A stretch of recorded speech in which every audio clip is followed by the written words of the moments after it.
तो दोस्तों स्वागत है आपका बेटा आज की वीडियो के साथ। आज हमारे अगले चैप्टर की वीडियो है जिसका नाम चैप्टर का नाम है बेटा बायोमोलिक्यूल्स। तो आइए वन बाय वन हम बायोमोलिक्यूल्स के टॉपिक को देख लेते हैं।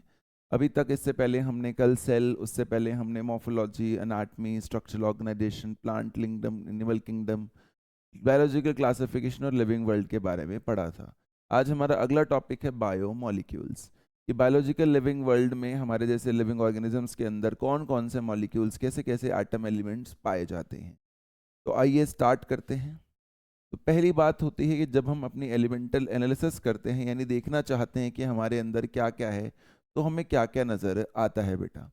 तो हमें नज़र आता है सबसे पहले लिविंग वर्सेस नॉन लिविंग का अंतर देखना होता है, जो हमने सेल चैप्टर में भी पढ़ा था कि लिविंग वो होते हैं जो सेल होता है जिनके पास इंडिपेंडेंट एग्जिस्टेंस में, और जिनके पास नहीं होता वो नॉन लिविंग होते हैं, सेल और नॉन सेल वाले।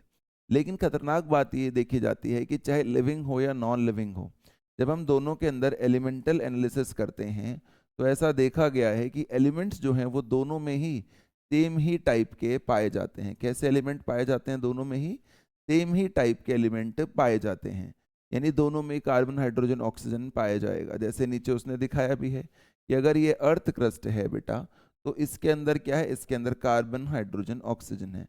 सेम ह्यूमन बॉडी में भी है। इसलिए हमारे यहाँ कल्चरली कहते भी हैं कि शायद हमारा जन्म धरती माँ है हमारी, वहीं से हुआ है, क्योंकि देखो दोनों वो पहले आई है हमसे और उसकी और हमारी एलिमेंटल कंपोजिशन सेम है। अगर हम वैल्यू वाइज देखते हैं तो बस ये दिखता है मुझे कि कार्बन हाइड्रोजन या ऑक्सीजन की रिलेटिव अबंडेंस जो है वो ह्यूमन बॉडी में ज़्यादा है as compared to the non living world. की डिफरेंसेस क्या हैं भाई? आगे देखते हैं। तो अबंडेंस का डिफरेंस है, बाकी कोई खास डिफरेंस नहीं है। एनसीईआरटी में इसी स्लाइड पर एक और वर्ड लिखा जाता है जिसे हम कहते हैं माइक्रोबियल पेस्ट। माइक्रोबियल पेस्ट का मतलब होता है बेटा कि थिक कंसंट्रेटेड ग्रोथ या थिक मास है माइक्रो ऑर्गेनिजम्स का, उसे ही हम लोग बोलते हैं माइक्रोबियल पेस्ट। तो माइक्रोबियल पेस्ट क्या होता है? एलिमेंटल कंपोजिशन कितने सिमिलर या डिफरेंट है ये हमें पता होना चाहिए। फिर देखिए कैसे हम पता करते हैं कि कौन कौन से कंपाउंड्स, कौन कौन से एलिमेंट से हमारा शरीर बना है। तो मान लीजिए प्लांट या एनिमल कुछ भी ले लीजिए, है ना, वेजिटेबल या लिवर सेल, उस टिश्यू को मान लीजिए ले लिया प्लांट का और ये ले लिया लिवर का। ये मोटार हो गई, ये हो गई बेटा पेसल, और इसके अंदर हमने इसको मिक्स करना स्टार्ट कर दिया यूजिंग मोटार एंड पेसल। जब हमने मिक्स करा बेटा तो हमें क्या ऑब्टेन होगा? तो हम जानते हैं, जैसे हम मिक्सी में या मोटार पेसल घर पे भी हम कई बार जब चटनी वगैरह कुछ बनाते हैं, तो ये जो पत्ता है पहले सॉलिड था, बट कूटने के बाद ये थोड़ा सेमी सॉलिड या semi liquid type, slurry type में बन जाता है, तो हमें स्लरी मिलेगी। उस स्लरी को कहते हैं कि आप एक चीज क्लॉथ, मान लीजिए यही चीज इसी से रिप्रेजेंट कर रहा है वो, कि इसमें से पास कर दीजिए, या इसमें यहाँ पर शायद इससे रिप्रेजेंट कर रहा है वो, या आप इसमें से पास कर दीजिए। तो जब आप पास करते हैं तो मान लीजिए कि उसका पोर साइज इतना है, तो क्या होगा बेटा? उसमें कुछ चीजें नीचे आ जाएंगी, कुछ चीजें नीचे आ जाएंगी इस फिल्टर मेम्ब्रेन में से, और कुछ चीजें ऊपर ही रह जाएंगी। जो चीजें नीचे आ जाएंगी यानी वो डिसॉल्व होकर इतने छोटे साइज में आ चुके हैं कि उसका साइज इस फिल्ट्रेशन पोर साइज से छोटा है, इसलिए वो नीचे आ गया है। जो नीचे चीजें आ जाती हैं उनको हम बोलते हैं फिल्ट्रेट या एसिड सॉल्युबल, और जो ऊपर ही रह जाती हैं यानी अपर साइड पर ही रह जाती हैं, यानी यहीं रह जाती हैं, फिल्टर होती ही नहीं है, ये टू वाली तो फिल्टर हो गई नीचे, उसे बोलते हैं रिटेंटेट। रिटेंटेट में एसिड इनसॉल्युबल या जनरली मैक्रोमोलिक्यूल्स आते हैं।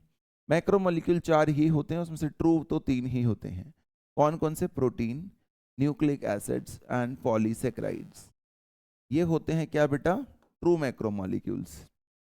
वैसे लिपिड भी आता है बट वो स्ट्रिक्ट मैक्रोमोलिक्यूल नहीं होता, कि उसका वजन जो है बेटा वो उतना नहीं होता जितना बाकियों का होता है। जो एक जनरल क्लासिफिकेशन हम रखते हैं कि इतना वजन होना ही चाहिए मैक्रोमोलिक्यूल का, उस कैटेगरी में लिपिड फिट नहीं होता।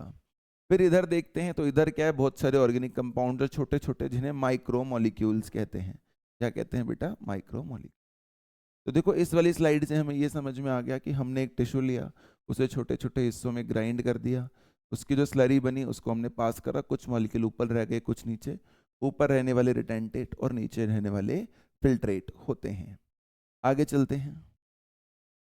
तो हमें पता चला, एनालिसिस करा हमने, तो हमें देखने को मिला कि क्या क्या कंपोनेंट्स हैं। जैसे इस वाली स्लाइड से अगर हमें कोई कह दे कि इसमें से जितने भी कार्बन कंटेनिंग, जितने भी क्या मिलेंगे बेटा, all carbon containing molecules from living tissue, जितने भी हमें मिलते हैं बेटा उसको हम लोग बोलते हैं कॉल्ड एज बायोमॉलिक्यूल्स। क्या बोलते हैं उन्हें? बायोमॉलिक्यूल्स बोलते हैं। जो भी हमें कार्बन कंटेनिंग मिल जाता है, हम एनालिटिकल टेक्निक्स लगाते हैं देखने के लिए। एनालिटिकल टेक्निक का मतलब क्या होता है? एलिमेंटल एनालिसिस तो होता है कि हमने सैंपल के अंदर कौन कौन सा एलिमेंट था वो पता कर लिया। अगर हमसे ये पूछा जाएगा कि एनालिटिकल टेक्निक्स क्या हैं, तो कोई भी टेक्निक जिससे हम कंपाउंड को आइडेंटिफाई करते हैं, सेपरेट करते हैं, क्वांटिफाई करते हैं कि कितना है, कौन सा है कंपाउंड, तो उसे हम बोलते हैं एनालिटिकल टेक्निक्स। तो जितने भी हमें बायोमॉलिक्यूल मिलते हैं वो वाले मिलते हैं एनालिटिकल टेक्निक से कि जिसमें कार्बन कंटेन हो कम से कम, उसे बायोमॉलिक्यूल कहते हैं। फिर हमें बताया जाता है कि भैया एक और तरीका है, ये तो ऑर्गेनिक कंपाउंड्स पता कर लिया आपने, इनऑर्गेनिक का कैसे पता करेंगे?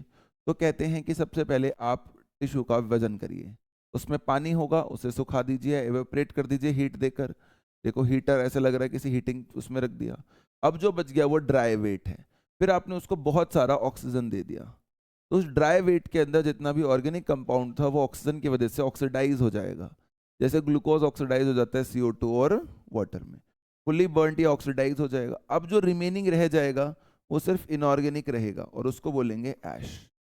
और जैसे सिगरेट के ऐश ट्रे होती है, उस ऐश को जब हम देखते हैं तो उसमें हमें कैल्शियम, मैग्नीशियम, सल्फेट और फॉस्फेट दिखता है, और इनका साइज जनरली छोटा ही होगा ऑर्गेनिक कंपाउंड्स के कंपैरिजन में। तो जो भी हम थोड़ी देर पहले देख रहे थे ये वहीं एसिड सॉल्युबल पूल में पाया जाएगा। तो गीला था पहले, फिर हमने सुखा लिया, फिर ऑक्सीजन दिया, बर्न हो गया, बचा हुआ इनऑर्गेनिक है, और इनऑर्गेनिक की कंपोजिशन बेटा ये है। और ये हमें कहाँ मिलेगा भाई? तो ये हमें इस वाले सेक्शन में मिलेगा जिसको हम एसिड सॉल्युबल पूल कहते हैं, इसमें मिलेगा इनऑर्गेनिक कंपोजिशन, वो कहता है। फिर देखिए भाई, फिर वो कहते हैं कि जो केमिस्ट्री वाले हैं वो कंपाउंड्स को पहचानते हैं कि एल्डिहाइड फंक्शनल ग्रुप है, कीटोन है। बायो वाले ऐसे नहीं पहचानते, बायो वाले उसको छोटे छोटे ग्रुप्स में बेटा डिवाइड कर देते हैं। क्या कर देते हैं? बायो वाले उसको छोटे छोटे ग्रुप्स में डिवाइड कर देते हैं। जैसे कि किस किस ग्रुप में डिवाइड कर देते हैं? तो कहते हैं जैसे कि वो लोग इसको डिवाइड करते हैं कि भैया एमिनो एसिड कौन है, लिपिड कौन है, और प्रोटीन कौन है, इस तरीके से डिवाइड करते हैं हम। तो देखो, हम सबसे पहले जो डिवीजन है हमारे पास बायोलॉजिकली कंपाउंड का वो है अमीनो एसिड्स, है ना। फिर हमारे पास अमीनो एसिड से मिलके प्रोटीन बनेगा वगैरह की भी बात होगी। अमीनो एसिड के अंदर एक सेंट्रल कार्बन है भाई, जिस पे कौन लगा हुआ है? अमीनो ग्रुप लगा हुआ है। इस सेंट्रल कार्बन का नाम होता है अल्फा कार्बन। और क्योंकि अल्फा कार्बन पर अमीनो ग्रुप है, इसलिए कई बार अमीनो एसिड्स को क्या बोल देते हैं? अल्फा अमीनो एसिड्स, क्योंकि अल्फा कार्बन पर अमीनो ग्रुप प्रेजेंट है। डेफिनेशन की बात करते हैं तो सब्स्टिट्यूटेड मीथेन्स कहलाते हैं भाई ये, क्योंकि 4 पोजीशन और चारों पे अलग अलग एटम आ गया। मीथेन में तो चारों पे हाइड्रोजन ही था। Functional group on same alpha carbon, right. देखो, अल्फा कार्बन जो सेंट्रल कार्बन है उस पे NH2 और COH नाम का फंक्शनल ग्रुप दिख रहा है। 4 अलग अलग ग्रुप कौन से हैं? तो हाइड्रोजन, NH2, इधर देखो बेटा COOH, और नीचे R ग्रुप जो कि वेरिएबल ग्रुप होता है, जिसके हिसाब से ही, जिसके नेचर पर ही डिपेंड करता है कि हम कौन से अमीनो एसिड की बात करेंगे। तो देखो, फिर nature of R group determines the type of amino acids. अब जैसे कि पहला होता है बेस्ड ऑन R ग्रुप। जैसे अगर R ग्रुप मान लो हाइड्रोजन है तो ग्लाइसिन हो जाता है, R ग्रुप मिथाइल है तो एलेनिन हो जाता है, R ग्रुप सीरीन है तो हाइड्रोक्सी मिथाइल हो जाता है। 3 अलग अलग स्ट्रक्चर्स हैं, NCERT में भी बेटा ये तीनों डायग्राम्स हमें दिए जाते हैं।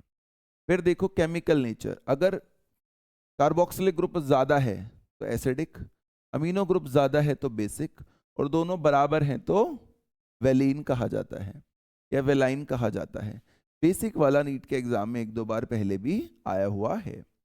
ऐसे ही अगर साइक्लिक रिंग्स हैं, होमो या हेट्रोसाइक्लिक, पूरी रिंग का मेन स्ट्रक्चर अगर एक कार्बन एटम से, एक ही पर्टिकुलर एटम से बना है, जैसे बेंजीन में कार्बन से बनता है तो होमो, और दो से, एक से ज्यादा से बना है या दो से ज्यादा से बना है तो हेट्रोसाइक्लिक रिंग, उसे बोलते हैं एरोमेटिक। तीन होते हैं, ये भी नीट एग्जाम में बहुत बार आ चुका है, टायरोसिन, फिनाइल एलानिन और ट्रिप्टोफैन। तो एरोमेटिक अमीनो एसिड्स कौन से हैं, बेसिक कौन से हैं, और आर ग्रुप के हिसाब से तीन कौन से होते हैं, ये आपसे पूछा जा सकता है।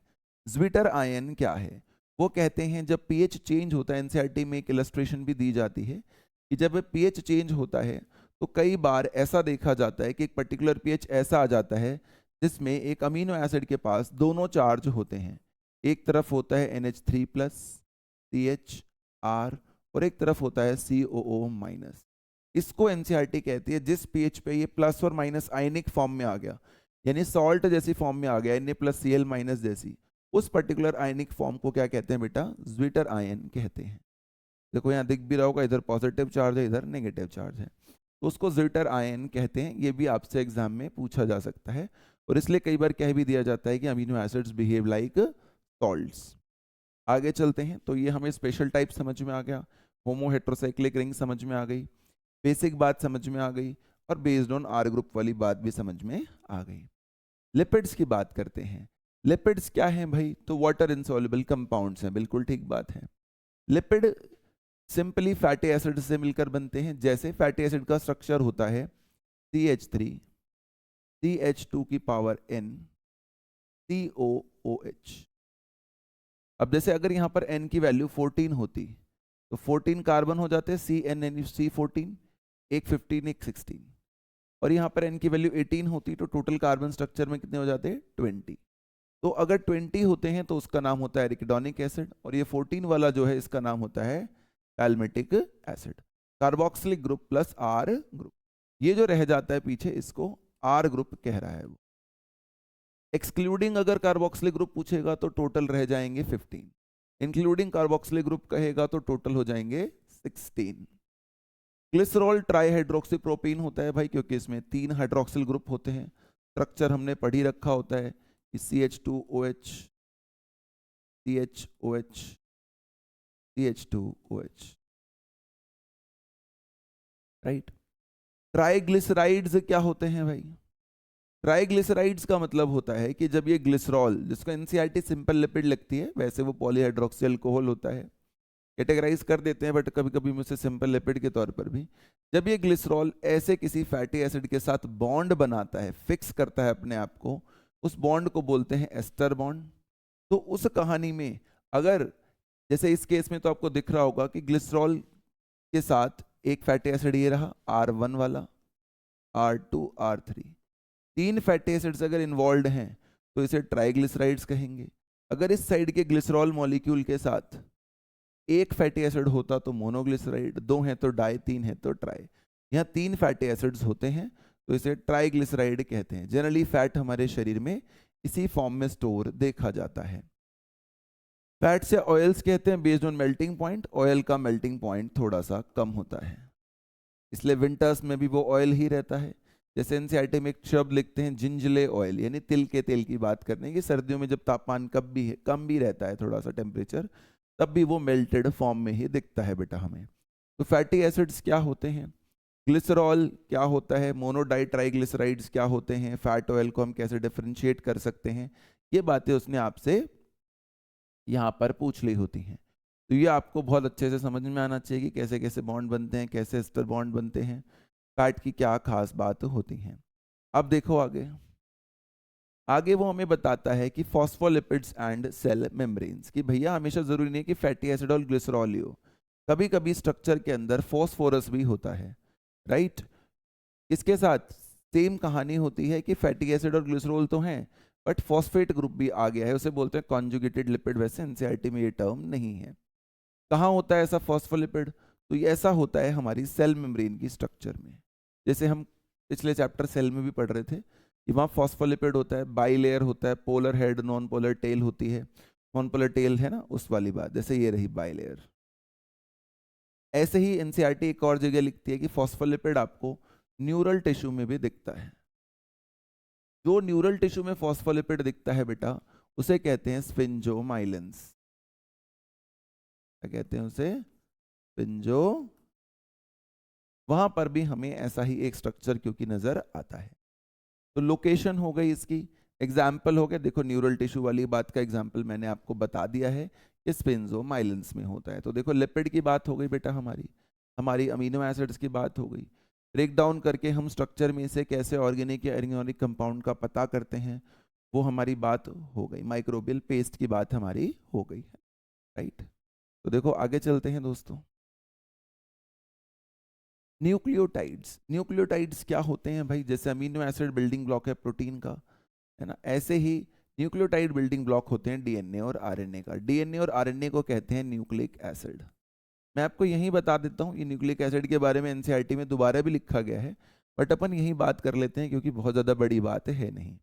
अगर ये जो शुगर है बेटा, इसके सेकंड कार्बन पर H है सिर्फ, तो इस शुगर को बोलते हैं डीऑक्सीराइबोज। और अगर इस सेकंड कार्बन पर H की जगह क्या होगा, मान लीजिए, तो फर्स्ट केस है डीऑक्सीराइबोज। अगर इस सेकंड कार्बन पर OH होता तो हम इसे बोलते हैं राइबोज। और यही अंतर होता है बस डीएनए और आरएनए में। अगर डीऑक्सीराइबोज है तो इस न्यूक्लियोटाइड से मिलकर जो न्यूक्लिक एसिड बनेगा उसका नाम होगा डीएनए, और अगर राइबोज है तो इस न्यूक्लियोटाइड से मिलकर जो न्यूक्लिक एसिड बनेगा उसका नाम होगा आरएनए। न्यूक्लियोटाइड मैंने आपको शुरू में भी बताया था बेटा, ट्रू मैक्रोमोलिकुलर फ्रैक्शन बनाता है ये। फिर क्या बात है, देखो इसमें नाइट्रोजनस बेस की पेयरिंग्स होती हैं, एडेनिन ग्वानिन के साथ, साइटोसिन थाइमिन के साथ ऐसे होते हैं। उसने एक रैंडम ABCD करके आपको समझाया है। जब हम अपने स्ट्रक्चर में देखते हैं तो जनरली ऐसा देखा जाता है कि A T के साथ बॉन्ड करता है और G C के साथ बॉन्ड करता है। प्यूरिन्स में एडेनिन और ग्वानिन होते हैं, पिरिमिडीन्स में साइटोसिन, यूरासिल और थाइमिन होते हैं। न्यूक्लियोसाइड की अगर हम बात करते हैं तो बेस प्लस शुगर है। न्यूक्लियोटाइड की बात करते हैं तो base plus sugar plus phosphate है।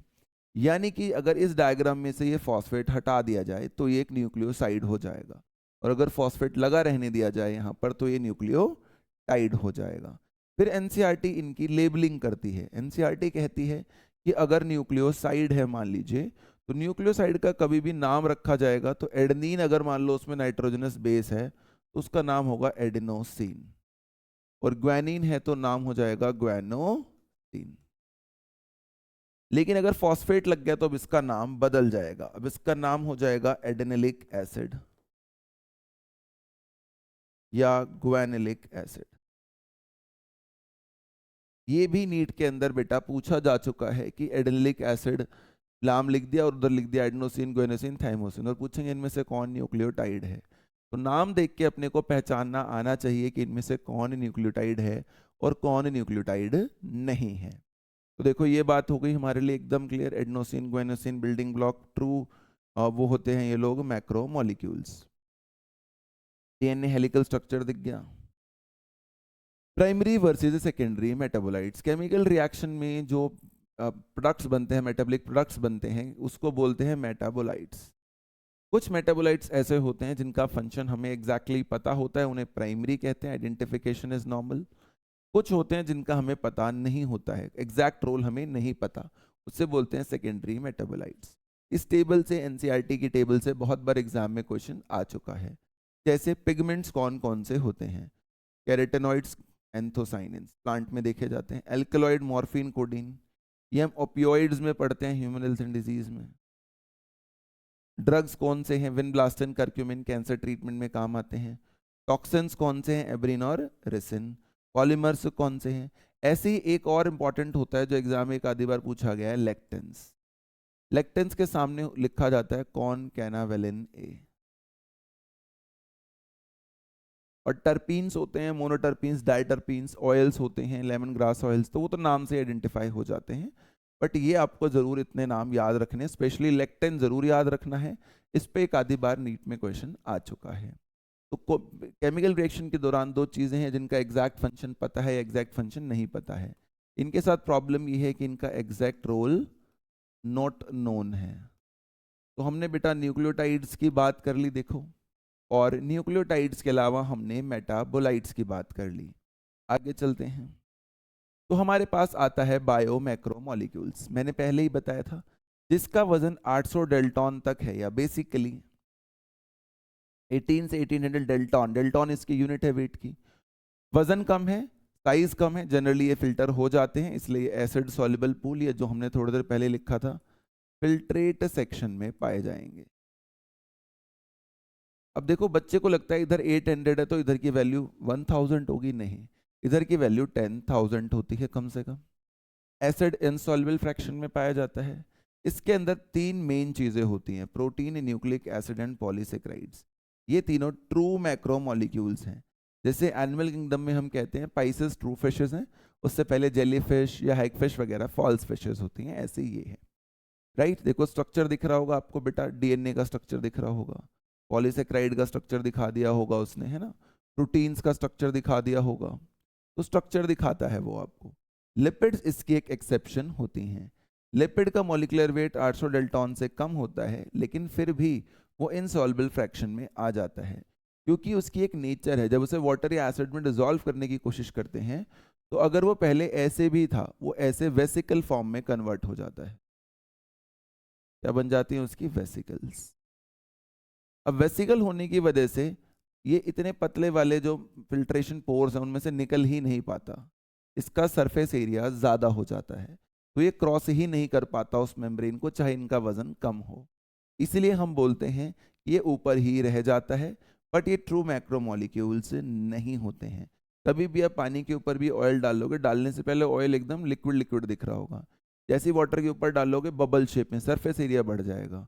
तो मान लो नीचे पोर साइज पहले 1 मिलीमीटर का था तो तरल चीज तो उसमें से निकल जाती, बट वो बबल शेप में आ गया तो उसका निकलना थोड़ा मुश्किल हो जाता है। इसलिए लिपिड भी दिखता तो मैक्रोमोलिक्यूल में ही है, बट वजन के अकॉर्डिंग उसका वेट मैच नहीं करता किसके साथ? मैक्रोमोलिकुलर सेक्शन के साथ। इसलिए बेटा उसे ट्रू मैक्रोमोलिक्यूल या स्ट्रिक्ट मैक्रोमोलिक्यूल नहीं माना जाता है। ठीक है, तो माइक्रोमोलिक्यूल्स कौन है, मैक्रो कौन है, लिपिड को क्यों काउंट नहीं करते हैं, ये हमें पता होना चाहिए। ये देखो लिपिड का स्ट्रक्चर दिखाया गया हेड और टेल के साथ, हेड टेल की बाइलिपिड लेयर, और देखो वेसिकल सरफेस में कन्वर्ट हो गया, वेसिकल स्फीयर शेप में। प्रोटीन्स क्या होते हैं? तो अमीनो एसिड से मिलकर बेटा प्रोटीन्स बनते हैं। सिंपली देखो, दिखा भी रखा होगा आपको कि ये एक मान लो स्ट्रक्चर है अमीनो एसिड का, जिसमें सेंट्रल कार्बन जो है वो, सेंट्रल कार्बन आपको नजर आ रहा होगा, सेंट्रल कार्बन है, अल्फा कार्बन, इधर अमीनो ग्रुप है, इधर COH है, फिर अगला है, फिर अगला है, इनके बीच में बॉन्ड्स बनते हैं। ये जो COOH है इसका बॉन्ड इस NH2 के साथ बनता है, पानी बाहर निकलता है। तो जब वाटर बाहर निकलता है तो देखो यहाँ पर क्या बनेगा, वाटर बाहर निकलेगा तो C, हाइड्रोजन, R, इधर रह जाता है, इधर से OH चला जाता है तो इधर रह जाता है CO, है ना, ये निकल गया, इधर रह जाता है NH क्योंकि यहाँ से H निकल गया, और आगे रह जाता है कार्बन, हाइड्रोजन और R ग्रुप और उसके आगे का स्ट्रक्चर। तो ये जो बॉन्ड बनता है CONH, इसी को हम लोग बोलते हैं बेटा पेप्टाइड बॉन्ड। और दो के बीच में एक बना है तो तीन के बीच में दो, चार के बीच में तीन, ऐसे बॉन्ड बनता रहता है। तो linear chain of amino acids linked by peptide bonds. अगर हम देखते हैं कि अमीनो एसिड 10 हैं जिन्होंने 9 पहले पेप्टाइड बॉन्ड बनाए हैं और 10 के 10 अमीनो एसिड्स अलग अलग हैं, तो ऐसे पॉलीमेरिक स्ट्रक्चर को कहा जाता है हेट्रोपॉलीमर्स। और प्रोटीन्स जनरली हेट्रोपॉलीमर्स ही होते हैं, उसमें कोई होमोपॉलीमरिज्म नहीं दिखाई देता है। जैसे ग्लाइकोजन पूरा का पूरा सेलुलोज से बना है, स्टार्च पूरा का पूरा सेलुलोज से बना है, तो वो होमोपॉलीमर्स है, बट प्रोटीन में ऐसा कुछ नहीं दिखता है। एसेंशियल अमीनो एसिड्स का मतलब वो कि जो मैंने डाइट में प्रोटीन खाया उससे मिल गए, और नॉन एसेंशियल का मतलब वो जो मुझे मिले हैं उनकी मदद से मैंने जो बाकी बना लिए बॉडी में खुद ही। तो एसेंशियल को डाइट के थ्रू चाहिए वया प्रोटीन्स, और नॉन एसेंशियल को हमारी बॉडी खुद ही सिंथेसाइज कर सकती है। तो essential, non essential, peptide bond formation ये हमेशा हेट्रोपॉलीमर्स होते हैं, और मैनी पेप्टाइड्स बॉन्ड्स बहुत सारे बनते हैं। इसमें प्रोटीन, फिर देखो बहुत सारे अलग अलग प्रोटीन हैं, उनका अलग अलग फंक्शन है। जैसे कोलाजन एक प्रोटीन है, वो इंटरसेलुलर ग्राउंड सब्सटेंस की तरह काम करता है। रुबिस्को एक प्रोटीन है जो कि एक एंजाइम होता है। ग्लूट4 है जो कि ग्लूकोज ट्रांसपोर्ट करता है। इंसुलिन एक हार्मोन है, एंटीबॉडी फाइट करता है इन्फेक्शियस एजेंट को। हार्मोन का मतलब होता है जो किसी को स्टिमुलेट करता है काम करने के। तो डाइवर्स हैं प्रोटीन फंक्शंस। इस टेबल में से भी जो ग्लूट4 वाला है ये एक बार नीट के एग्जाम में आ चुका है। कहाँ आ चुका है बेटा? ये नीट के एग्जाम में आ चुका है। रुबिस्को के बारे में ध्यान रखिएगा हमेशा, ये एक एनसीईआरटी में लाइन भी है, ये मोस्ट अबंडेंट प्रोटीन होता है होल बायोस्फीयर का। बायोस्फीयर का मतलब होता है बेटा जनरली सम ऑफ ऑल या global sum of all ecosystems, उसे बायोस्फीयर कहते हैं बेटे। तो ये बात हो गई, कोलाजन की बात हो गई। रुबिस्को कोलाजन क्या होता है, ये एनिमल वर्ल्ड में अबंडेंट होता है, ये एनिमल वर्ल्ड में मोस्ट अबंडेंट होता है। तो कोलाजन हो गया, रुबिस्को हो गया, ग्लूट4 की बात हो गई, इंसुलिन हार्मोन पेनक्रियाज से आता है, एंटीबॉडी की बात हो गई। ये सब प्रोटीन के फंक्शंस होते हैं। अमीनो एसिड्स की बात हो गई, प्रोटीन में पॉलीपेप्टाइड बॉन्ड्स बनते हैं, ये वाली बात हो गई। ठीक है, आगे चलते हैं। पॉलीसेक्राइड्स यानी मैनी सेक्राइड्स, बहुत सारे शुगर्स। तो दो शुगर्स उसने यहाँ पर आपके लिए पकड़े हैं, सेलुलोज और स्टार्च।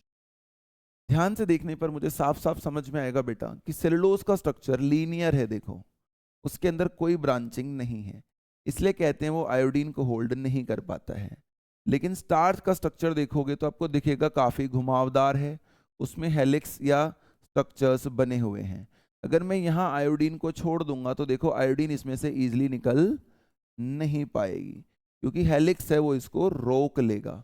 इधर आयोडीन रखूंगा निकल जाएगी आराम से, कोई स्टॉपेज नहीं होगी। तो इसलिए बोलते हैं कि ये ब्लू ब्लैक वाला कलर आयोडीन के साथ नहीं शो करता, ये शो कर देता है। ये लीनियर होते हैं और वो कैसे होते हैं बेटा, हेलिकल। तो homopolymer of glucose, no complex helix, इसलिए कोई कलर इसका नहीं होता। इसके साथ कलर नहीं होता बेटा, आयोडीन के साथ इसका कोई कलर नहीं होता। Structurally plant cell walls, cotton, paper, ये सब इससे हमारा बना होता है ना। जो हम प्लांट पल्प से पेपर वगैरह बनाते हैं या कॉटन वगैरह की चीजें सेलुलोज की ही होती हैं। स्टार्च स्टोर हाउस होता है प्लांट्स में, जैसे हमारे में ग्लाइकोजन है एनर्जी के लिए जब हम खाना नहीं खाते। फॉर्म्स हेलिकल सेकेंडरी स्ट्रक्चर्स, और जिसके कारण ये आराम से आयोडीन को क्या कर लेता है, होल्ड कर लेता है। ये दोनों प्लांट वाली बात हो गई भाई, दोनों में ग्लूकोज की ही यूनिट्स हैं। देखो सेलुलोज लीनियर है, स्टार्च के अंदर आपको अल्फा 1,4 और अल्फा 1,6 लिंकेजेस दिख सकती हैं। तीसरा जो हमारे पास कंपोनेंट होता है बेटा इसमें, उसको हम लोग बोलते हैं ग्लाइकोजन।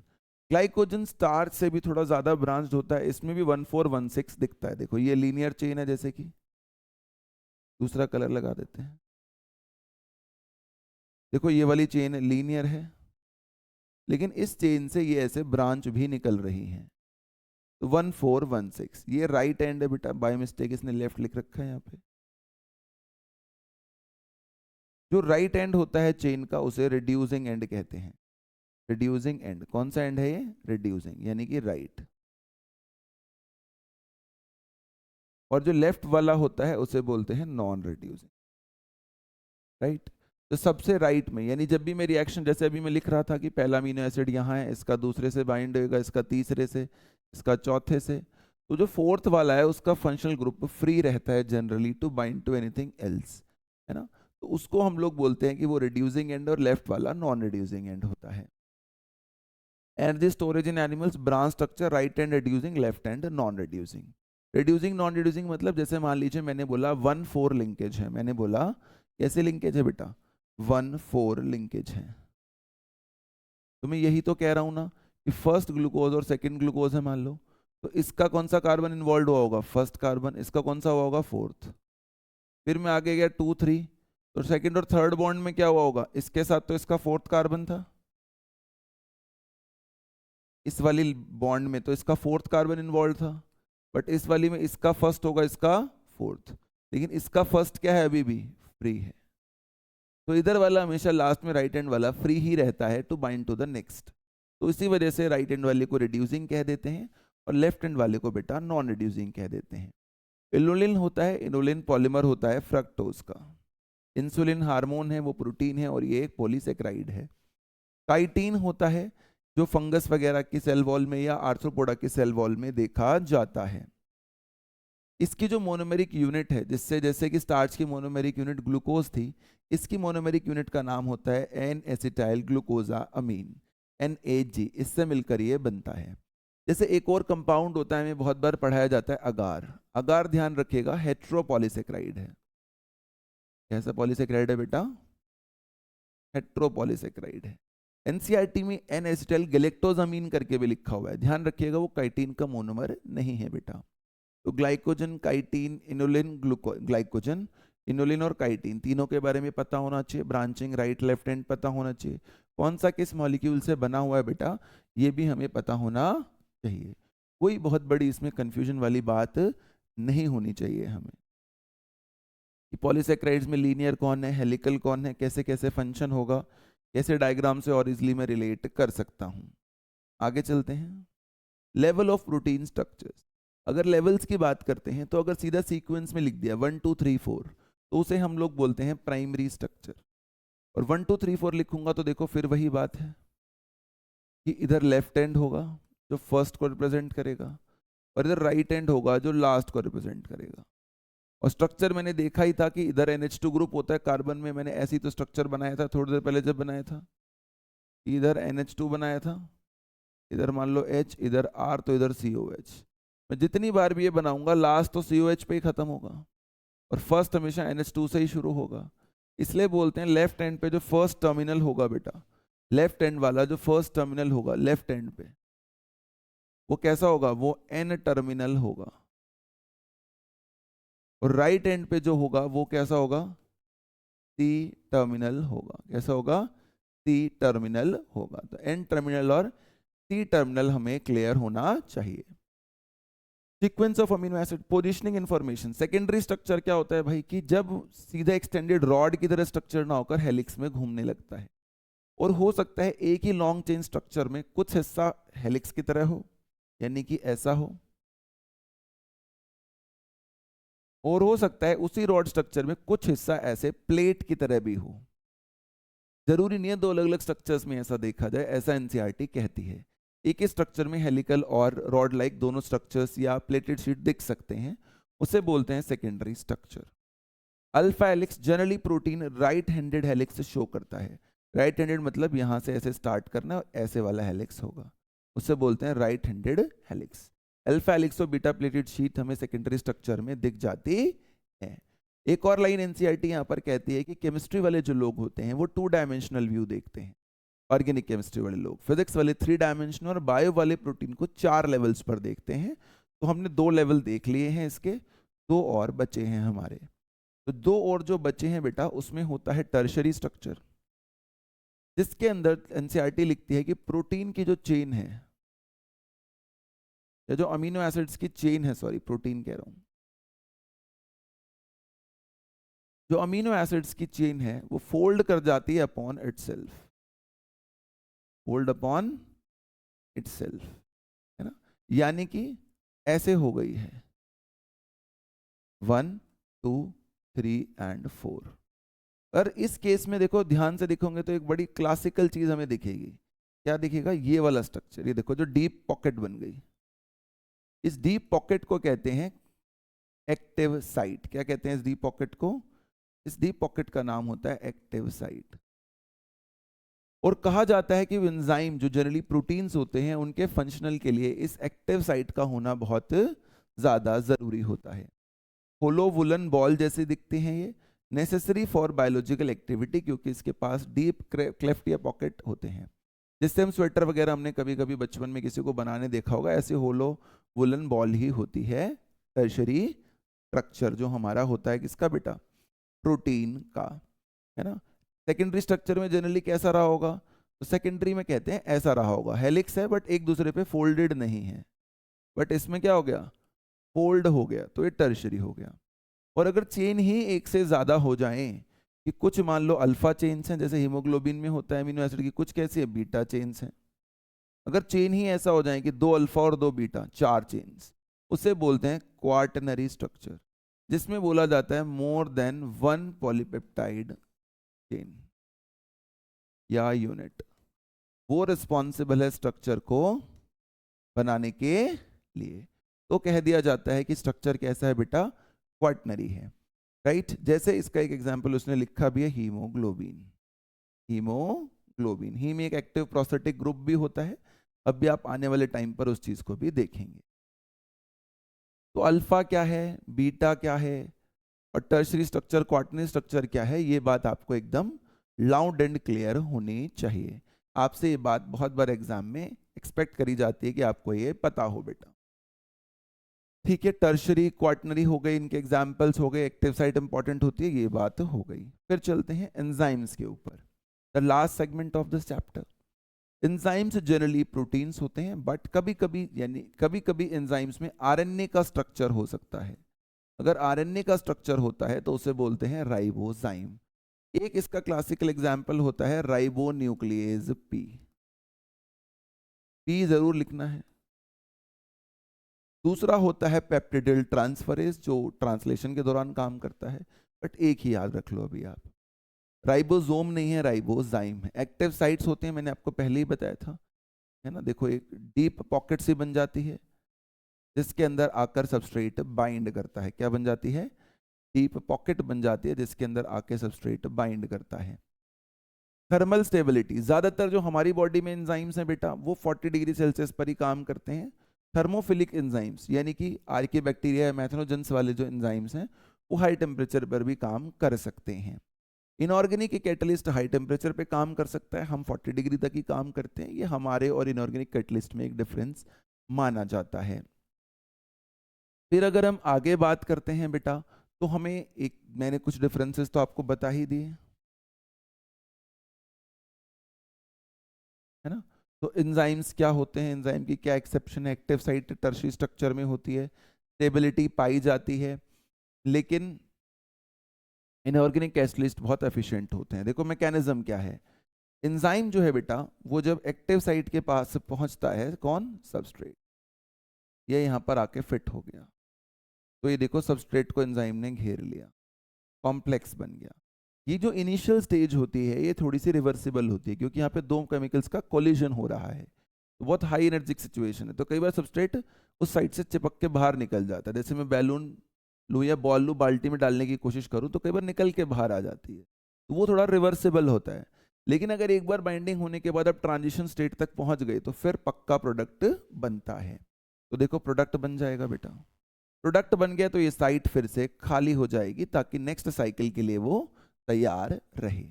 ये जो मैंने अभी आपको समझाया कॉन्सेप्ट, ये भी अभी आपके काम 2 मिनट में आएगा।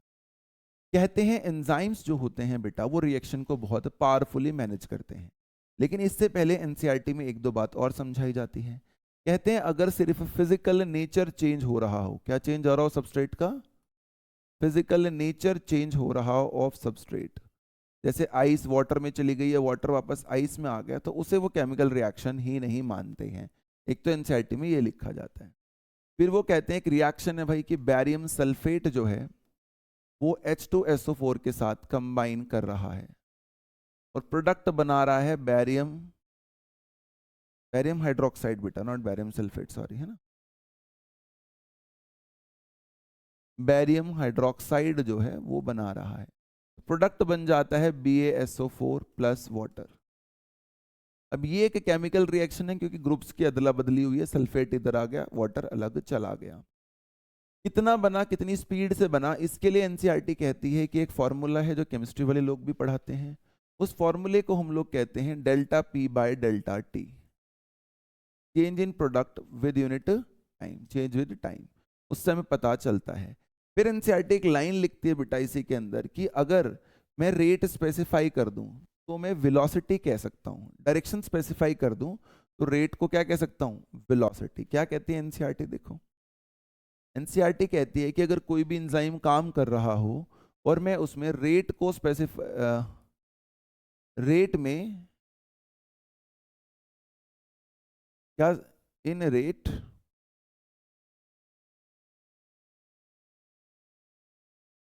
इफ डायरेक्शन स्पेसिफाइड,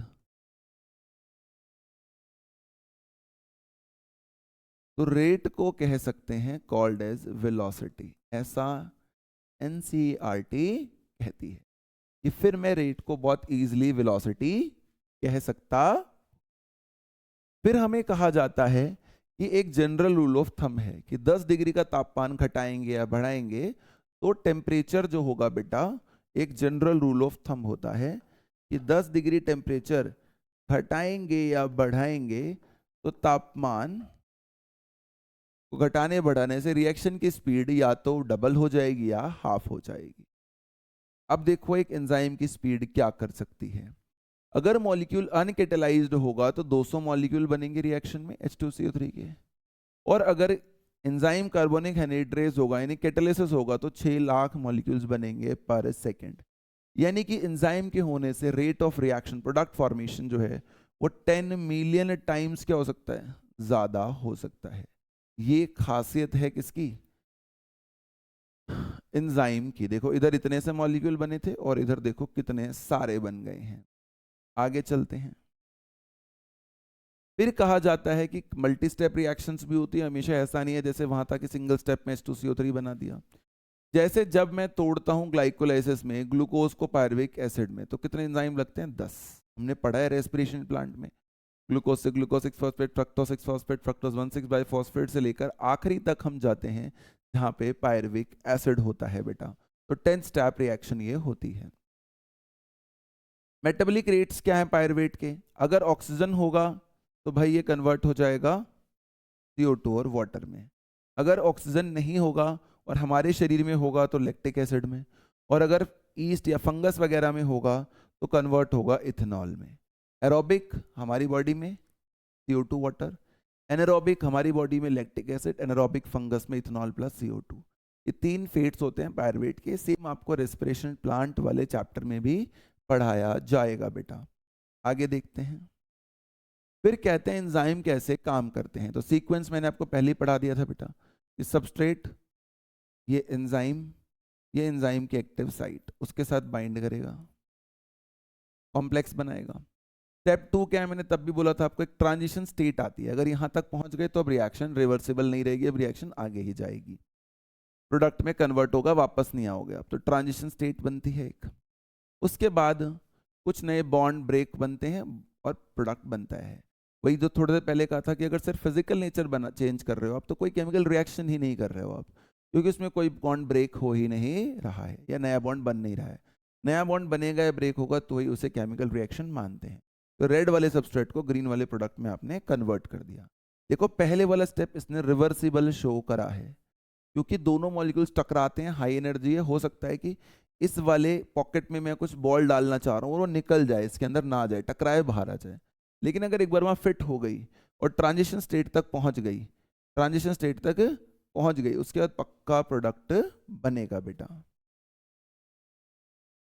फिर कॉन्सेप्ट क्या होता है, कहते हैं भाई देखो यहां गिब्स फ्री एनर्जी कह दिया है, एनसीईआरटी में इसको कहते हैं पोटेंशियल एनर्जी। क्या कहते हैं एनसीईआरटी में, कि पोटेंशियल एनर्जी, स्टोर्ड एनर्जी। अगर ये सबस्ट्रेट है बेटा या रिएक्टेंट है देखो, और यहाँ प्रोडक्ट है, तो साफ दिख रहा है कि इसकी एनर्जी तो इतनी है और प्रोडक्ट की एनर्जी इतनी है।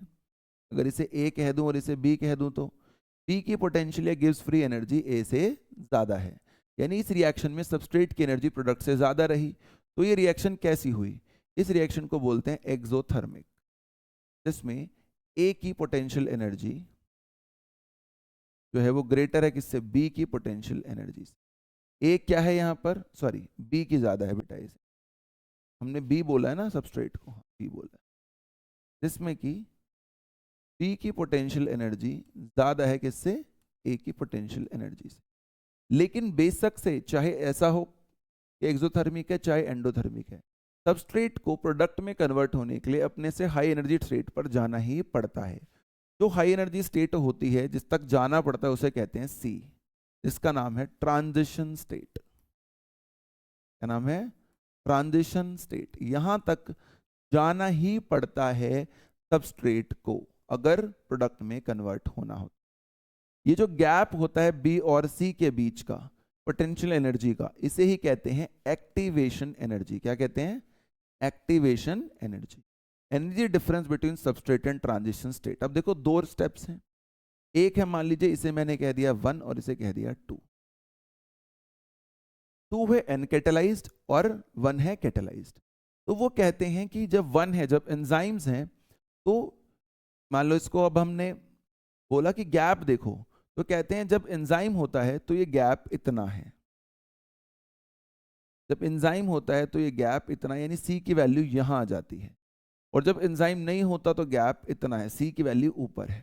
तो साफ दिख रहा है सबस्ट्रेट और ट्रांजिशन स्टेट के बीच का एनर्जी गैप कैटेलाइज्ड रिएक्शन में कम है और अनकैटेलाइज्ड में ज़्यादा है। यानी एंजाइम बेसिकली क्या करते हैं, ये जो एक्टिवेशन एनर्जी होती है, जो गैप होता है एनर्जी का सबस्ट्रेट और ट्रांजिशन स्टेट के बीच में, इसे घटा देते हैं।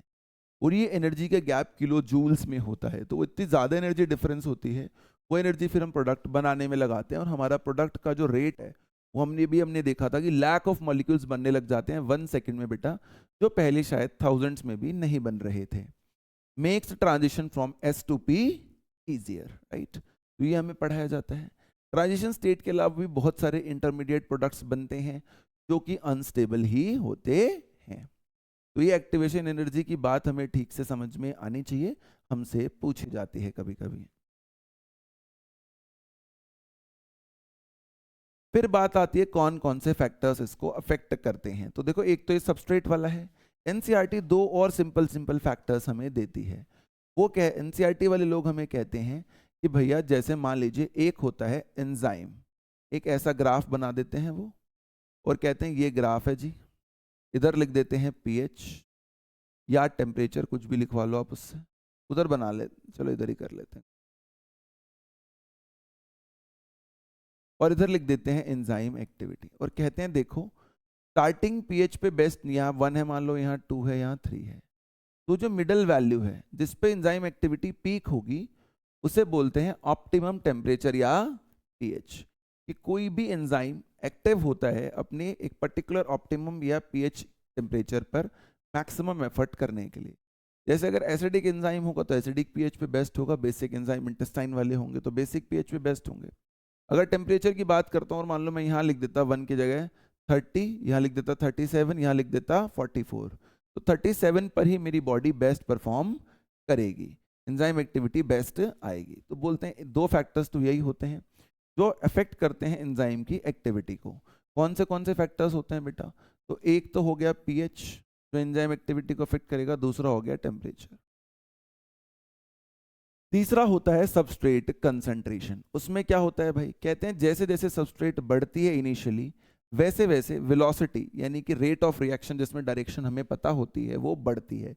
लेकिन एक पॉइंट ऐसा आ जाता है जब सारी एक्टिव साइट्स ऑक्यूपाई हो जाती हैं, देखो जैसे ये रहा, सारी एक्टिव साइट्स ऑक्यूपाई हो गई। अब जब सारी एक्टिव साइट्स ऑक्यूपाई हो जाएंगी बेटा, तो फिर तो कोई मतलब ही नहीं है, सबस्ट्रेट और बढ़ा भी दूंगा तो प्रोडक्ट बनेगा नहीं, क्योंकि एक्टिव साइट फिलहाल फ्री नहीं होती है। इसको बोलते हैं सैचुरेशन पॉइंट, राइट। तो कहते हैं जैसे जैसे वेलोसिटी सबस्ट्रेट बढ़ाने पर इनिशियली तो बढ़ती है, लेकिन एक टाइम पर आकर वी मैक्स पर पहुंच जाती है। कोई भी फ्री एंजाइम है ही नहीं, तो आगे आप कैसे बढ़ोगे। एनसीईआरटी एक और लाइन लिखती है कि मान लीजिए ये एक पॉइंट है, ये वेलोसिटी मैक्सिमम का हाफ है, वी मैक्स बाय 2। तो जिस सबस्ट्रेट कंसंट्रेशन पे आप इसे अचीव करते हो उस सबस्ट्रेट कंसंट्रेशन को कहते हैं Km। क्या कहते हैं, Km। और ये ऐसा नहीं है कि 4 ग्राम पे आप मैक्सिमम पहुंचे थे तो 2 ग्राम पे हाफ पे पहुंचोगे, ऐसा नहीं होता है। ये बात भी आपको ध्यान रखनी होती है बेटा। मिशले मेंटेन कांस्टेंट। एक और फैक्टर होता है कि क्या कोई और सब्सटेंस बाइंड करके इनहिबिट कर सकता है। हाँ, जैसे एक एंजाइम है जिसका नाम है सक्सेनिक डिहाइड्रोजिनेज। उसका जनरली काम होता है कि वो सक्सेनेट को कन्वर्ट करती है, इसमें बेटा इसको कन्वर्ट करती है फ्यूमरेट में। लेकिन कन्वर्जन तो तभी होगा जब ये सक्सेनेट इस एंजाइम से जुड़ पाएगा। हमने एक सक्सेनेट जैसा मॉलिक्यूल बनाया या ढूंढा, और इस वाले मॉलिक्यूल को इनहिबिटर बोलते हैं, इसको लाकर यहाँ बाइंड करवा दिया। इसकी और इसकी शेप दोनों ऑलमोस्ट सेम सी थी, किसकी, सक्सेनेट और मेलोनेट की। अब क्योंकि ये एक्टिव साइट पे बाइंड हो गया तो ये सक्सेनेट वाला तो बाइंड ही नहीं हो पाएगा, और नहीं बाइंड होगा तो ये प्रोडक्ट भी नहीं बनेगा। यानी कि जिसमें सबस्ट्रेट की सिमिलैरिटी होती है स्ट्रक्चर की, एक्टिव साइट से वो कंपीट करते हैं टू बाइंड, और वो बाइंड करके इसके सबस्ट्रेट फॉर्मेशन को प्रोडक्ट में कन्वर्ट होने को रोक दे, उसे बोलते हैं competitive inhibition. Inhibitor resemble substrate, competes for active site. Example, malonate inhibits succinic dehydrogenase, resembles succinate, है ना। तो ये बात जो होती है इसको कॉम्पिटिटिव इनहिबिशन कहते हैं। इसमें पी मैक्स तो अचीव करी जा सकती है बट केएम को बढ़ाना पड़ता है, बट एनसीईआरटी में ऐसा क्वेश्चन आपसे नहीं पूछा जाता है बेटा। क्रैब साइकिल में पढ़ते हैं। फिर कहते हैं एंजाइम की 6 क्लास होते हैं। एनसीईआरटी लिखती है कि ईच क्लास हैज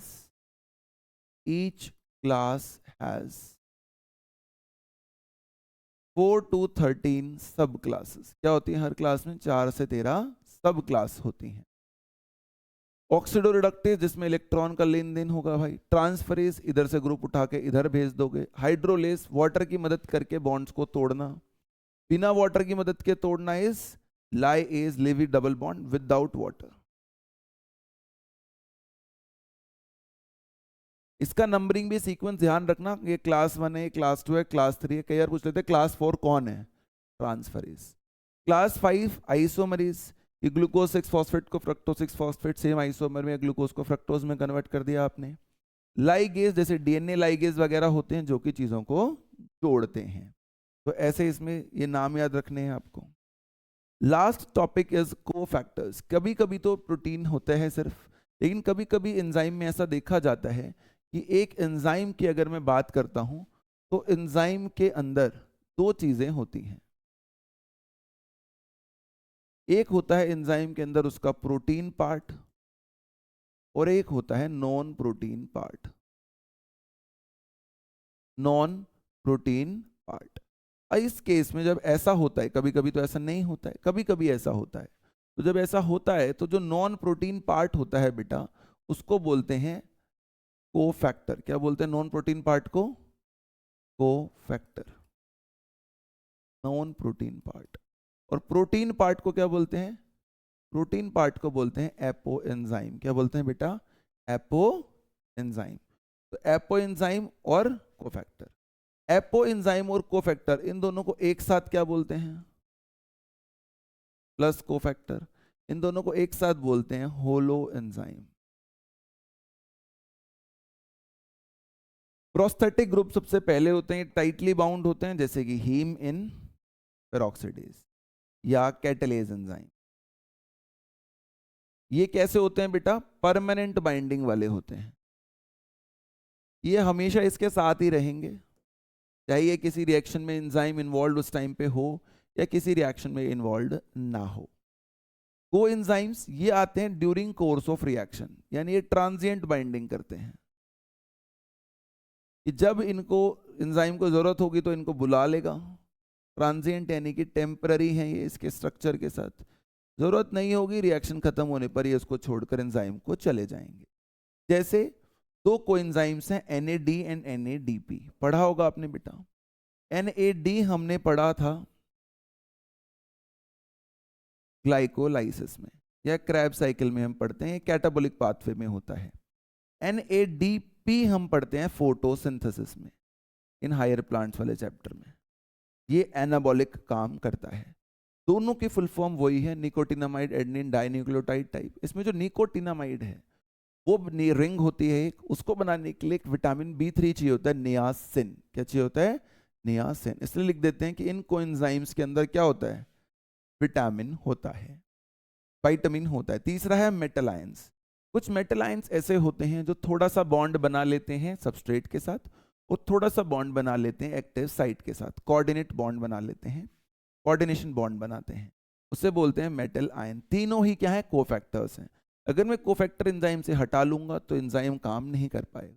जैसे कोइनोसाइड्स हटा लूंगा तो स्पॉन्जेस काम नहीं कर पाते, उनकी डेथ हो जाती है, राइट। जैसे जिंक होता है किसके लिए? कार्बोक्सी पेप्टिडेज के लिए। और ये क्वेश्चन भी नीट एग्जाम में बेटा आ चुका है।